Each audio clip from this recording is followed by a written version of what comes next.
देखिए, इस दुनिया में ना सिर्फ एक ही इंसान है जिस पर हमारा असल में कंट्रोल है, जिसे हम सुधार सकते हैं, जिसे हम फिर से बना सकते हैं, और वो हैं हम खुद।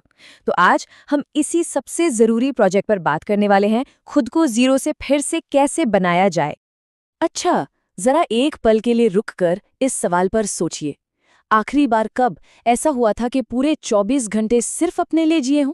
मतलब बिना फोन चेक किए, बिना ये सोचे कि दुनिया क्या कहेगी, बस अपने लिए।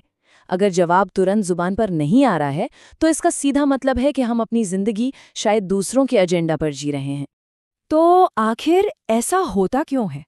क्या है वो सबसे बड़ी रुकावट जो हमें आगे बढ़ने से रोक रही है? इसे कहते हैं स्कैटरिंग इफेक्ट, मतलब बिखराव का असर। ये वो चीज़ है जो हमारी सारी मेंटल एनर्जी को, हमारी दिमागी ताकत को हर पल हजारों अलग अलग दिशाओं में बिखेर रही है। जरा सोचकर देखिए, सुबह आंख खुलते ही सबसे पहला काम क्या होता है? फोन चेक करना, है ना? मतलब नाश्ता करने से भी पहले हमारा दिमाग सोशल मीडिया, न्यूज़ और मैसेजेस से भर जाता है। हमारा दिन शुरू होने से पहले ही उसे दर्जनों लोग अपने अपने एजेंडा से हाईजैक कर चुके होते हैं। हम अपने दिन की शुरुआत ही दूसरों के शोर पर रिएक्ट करके करते हैं। अब जरा इस नंबर को देखिए, 96, 96। एक रिसर्च के मुताबिक एक एवरेज इंसान दिन में लगभग 96 बार अपना फोन चेक करता है। इसका मतलब पता है क्या है? हर 10 मिनट में हम जो भी जरूरी काम कर रहे होते हैं उसे बीच में ही रोककर किसी बाहरी चीज पर अपना ध्यान लगा देते हैं। और इसका जो गणित है ना, वो तो और भी ज्यादा हैरान करने वाला है। देखिए, रिसर्च ये कहती है कि जब भी हमारा ध्यान किसी चीज से हटता है तो वापस उसी काम पर पूरी तरह से फोकस करने में लगभग 23 मिनट लगते हैं। अब सोचिए, अगर हम हर 10 मिनट में डिस्टर्ब हो रहे हैं तो इसका मतलब तो ये हुआ कि हम कभी भी उस डीप फोकस वाली स्टेट में पहुंच ही नहीं पा रहे हैं, कभी नहीं। तो सबसे जरूरी बात यही है, एक बिखरा हुआ दिमाग, एक स्कैटर्ड माइंड कभी भी एक असाधारण, एक एक्स्ट्रा ऑर्डिनरी जिंदगी नहीं बना सकता। सीधी सी बात है, जब तक फोकस बिखरा रहेगा तब तक रिजल्ट्स भी बिखरे हुए ही मिलेंगे। जब तक एनर्जी बटी रहेगी तब तक प्रोग्रेस भी आधी अधूरी ही होगी। तो सवाल ये उठता है कि इस बिखराव को ठीक कैसे किया जाए। इसके लिए ना सबसे पहले हमें एक बहुत बड़ी गलतफहमी को अपने दिमाग से निकालना होगा, और वो गलतफहमी है खुद पर ध्यान देने का डर, जिसे हम अक्सर मतलबी होना या सेल्फिशनेस मान लेते हैं। हवाई जहाज वाली वो हिदायत तो याद ही होगी, है ना, कि अगर केबिन में हवा का दबाव कम हो जाए तो दूसरों की मदद करने से पहले अपना ऑक्सीजन मास्क खुद पहने। ऐसा क्यों कहते हैं? क्योंकि अगर खुद ही बेहोश हो गए तो किसी की भी मदद नहीं कर पाएंगे, मदद करने की बजाय एक बोझ और बन जाएंगे। बिल्कुल यही नियम हमारी असल जिंदगी पर भी लागू होता है। तो फिर हेल्दी सेल्फ फोकस और अनहेल्दी ईगो में फर्क क्या है? देखिए, जो अनहेल्दी ईगो होता है ना, वो दूसरों से तारीफ और वैलिडेशन चाहता है, वो दिखावे में यकीन रखता है। वहीं हेल्दी सेल्फ फोकस अंदर से ताकत बनाता है। एक दूसरों की एनर्जी को सोखता है तो दूसरा अपनी ताकत से दूसरों को भी एनर्जी देता है। ये जो हेल्दी सेल्फ फोकस है, ये असल में 4 मजबूत पिलर्स पर टिका होता है।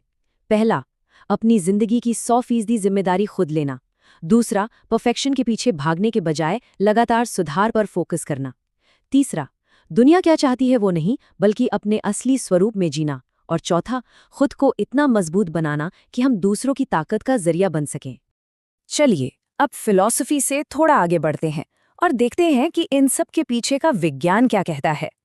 क्योंकि हम सिर्फ अच्छी अच्छी बातें नहीं कर रहे हैं, हम असल में अपने दिमाग को, अपने ब्रेन को फिर से रीवायर करने की बात कर रहे हैं।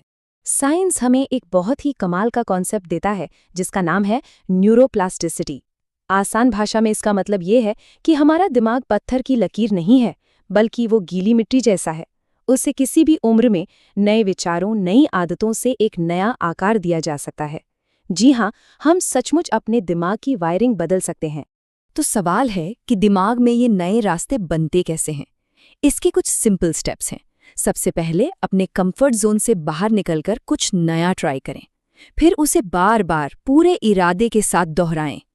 तीसरा, उस नई आदत के साथ कोई अच्छी फीलिंग, कोई पॉजिटिव इमोशन जोड़ें। और सबसे ज़रूरी कदम, अपनी पहचान को बदलें।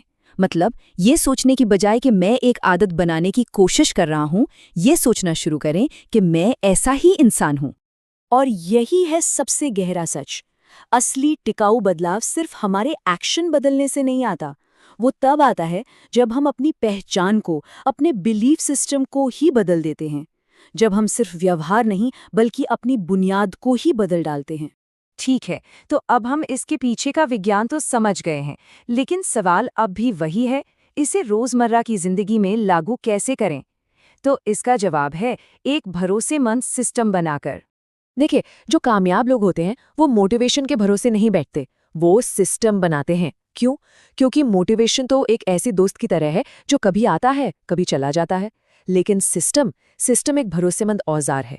ये तब भी काम करता है जब आपका बिल्कुल मन ना हो, या आपकी प्रोग्रेस को ऑटो पायलट पर डाल देता है। और एक अच्छा सिस्टम बनाने का सबसे बड़ा राज है मिनिमम इफेक्टिव डोज का कॉन्सेप्ट। इसका मतलब है वो छोटे से छोटा एक्शन जो अपने सबसे बुरे दिन पर भी किया जा सके, ताकि प्रोग्रेस की चेन टूटे नहीं। जैसे हो सकता है कि रोज 30 मिनट एक्सरसाइज करना मुश्किल लगे, लेकिन क्या 5 मिनट हो सकता है? बिल्कुल। मकसद है बस उस लय को बनाए रखना, उसे टूटने नहीं देना। तो एक मजबूत सिस्टम बनाने के लिए कुछ बुनियादी उसूल याद रखने चाहिए। पहला, रोज थोड़ा थोड़ा करना एक दिन में बहुत ज्यादा करने से कहीं बेहतर है। दूसरा, एक बार में सिर्फ एक नई आदत पर फोकस करें। तीसरा, अपने माहौल को ऐसा बनाएं कि सही काम करना आसान और गलत काम करना मुश्किल हो जाए। और हाँ, अपने सिस्टम को लेकर सख्त नहीं बल्कि थोड़ा लचीला रहें। चलिए अब आते हैं अपनी आखिरी और शायद सबसे जरूरी लड़ाई पर, और वो लड़ाई है एक ऐसी दुनिया में अपने ध्यान पर, अपने दिमाग पर वापस कंट्रोल पाना, जो उसे चुराने के लिए ही डिजाइन की गई है। कभी सोचा है कि ये सोशल मीडिया ऐप्स इतनी एडिक्टिव क्यों होते हैं? इसके पीछे एक साइकोलॉजिकल हुक है, जिसे कहते हैं वेरिएबल रिवॉर्ड सिस्टम। ये ठीक वैसा ही है जैसा कैसीनो में स्लॉट मशीन में होता है। हमें पता नहीं होता कि अगली बार स्क्रॉल करने पर क्या मजेदार चीज दिखेगी, और ये अनिश्चितता, यही क्या पता वाली फीलिंग हमारे दिमाग में डोपामाइन का एक लूप बना देती है, और बस हम फंस जाते हैं। तो इस जाल को तोड़ने के लिए 3 सिंपल स्टेप्स हैं। पहला, ऑडिट। एक हफ्ते तक बस ये ट्रैक करें कि आपका ध्यान असल में जा कहाँ रहा है। दूसरा, बैरियर, मतलब रुकावटें पैदा करें। फोन को दूसरे कमरे में रख दें, नोटिफिकेशंस बंद कर दें। और तीसरा, आदत बदलें। जैसी स्क्रॉल करने की इच्छा हो, उसकी जगह कोई छोटी सी अच्छी आदत डालें, जैसे 2-4 गहरी सांसें लेना। ये तो हुआ बाहरी शोर, लेकिन एक अंदरूनी शोर भी तो होता है। चिंताएं, अधूरे काम, बेकार के ख्याल। इसे शांत करने का सबसे अच्छा तरीका है ब्रेन डंप। बस एक कागज लेकर दिमाग में जो कुछ भी चल रहा है सब कुछ लिख डालिए। ये ठीक वैसा ही है जैसे आप अपने कंप्यूटर की रैम को क्लियर कर रहे हो ताकि वो तेज चल सके। तो आखिर में, हर दिन की शुरुआत में बस खुद से एक सवाल पूछना है। आज का दिन अपने पुराने सेल्फ को दिया जाएगा या अपने फ्यूचर सेल्फ को?